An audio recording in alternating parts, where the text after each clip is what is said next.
technology can be complex, but I really believe that people, all of us on this call right now, we are experts in how technology is shaping our lives, and we are experts in how technology may be expanding opportunities or limiting opportunities. We do have an expertise because we are engaging with the technology. One challenge is that some technologies are not very transparent about where they're being used. So we are subject to some technologies. We may not know about it. So like Brian mentioned, automated license plate readers. When I'm driving around, I don't have a way to know that I'm being picked up by an automated license plate reader. So there are some educational components that government has to engage in. And one is just educating the public about where these technologies exist. And then, as I said, oh, well, I'm an expert on how that might be impacting me. But we might also, in different participatory settings, need to have experts on hand that members of the public can consult with, people who can explain in common sense terms how technology is working and be a resource for citizens as they have questions. So I see the need, educational component, both in just helping us understand the technological landscape we live in. And then when we're actually in a citizen assembly, such as Helen mentioned, or a citizen advisory board, such as Brian mentioned, we may need people with technical expertise so that we can bring our lived expertise and our social and cultural values to the table.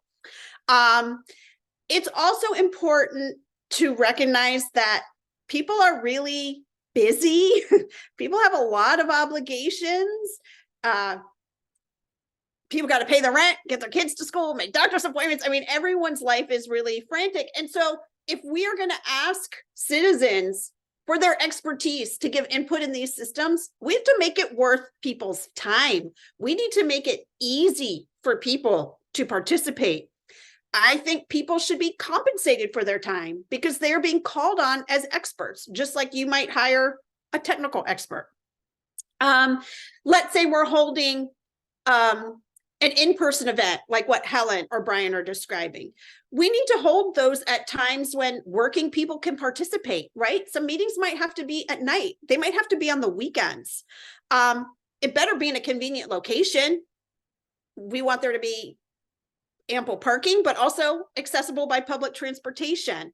You got to feed people. You got to provide childcare.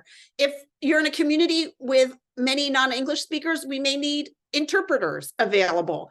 We have to make sure that persons with disabilities can fully access the meeting.